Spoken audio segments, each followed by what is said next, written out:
धर्मनिरपेक्ष दलों के आह्वान पर लोग रथ यात्रा के खिलाफ अपना विरोध जाहिर करने पटना पहुंच रहे हैं। 43 साल के आजादी के बाद में भी महंगाई आज आसमान को छू रही है।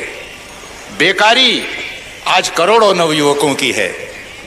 भूखमरी और गरीबी, आधे से अधिक लोग आज भी उस लक्ष्मण रेखा के नीचे हैं।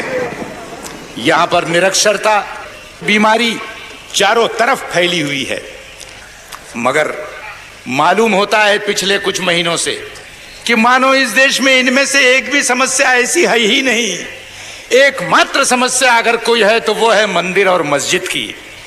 बिरथ रघुबीरा के नाम पर एक रथ पर चढ़कर एक पक्ष के नेता उनका चुनाव चिन्ह कमल को लेते हुए और भारतीय जनता पार्टी का ध्वज लहराते हुए देश भर में रथ यात्रा करते हुए घूम रहे हैं।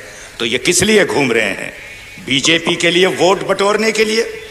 अगला चुनाव अगर आवे तो 88 का 188 किस तरह किया जाए, इस बात पर सोचने के लिए। मैं ये कहता हूं कि उनके सारे ये रंगीन सपना चूर चूर होकर रह जाएंगे, क्योंकि इस देश में बहुसंख्य हिंदुओं ने धर्मनिरपेक्षता को अपनाया है।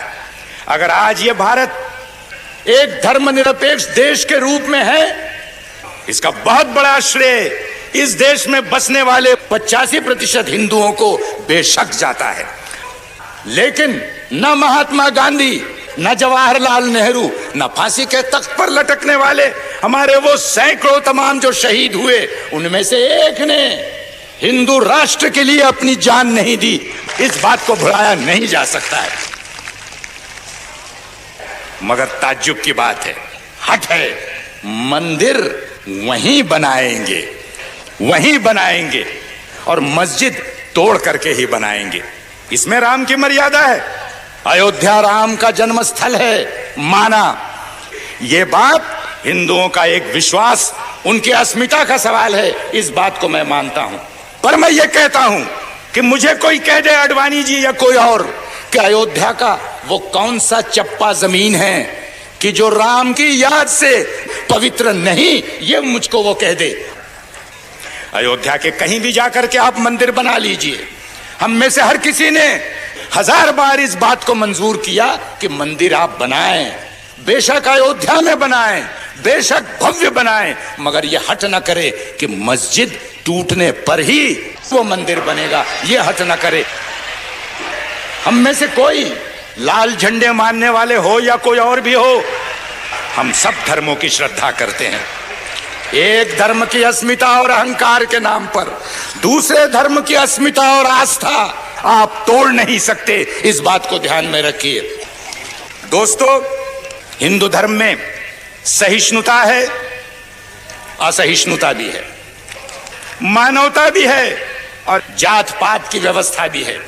और इसीलिए वर्षों से संत और महंतों ने अनेक प्रकार के सुधार लाने के प्रयत्न किए। जात पात व्यवस्था के खिलाफ उन्होंने अपनी आवाज बुलंद की। आज भी वो कायम पड़ा हुआ है। आज एक नया प्रयत्न चल रहा है कि इस देश के अंदर में जिनको प्रशासन से दूर रखकर कहा गया कि ये सिर्फ सेवा और चाकरी करने के सिर्फ इसी लायक हैं और किसी चीज के लायक नहीं हैं, आज एक प्रयत्न किया जा रहा है कि देश के कारोबार चलाने में उनको भी हाथ बटाने का मौका दिया जाए।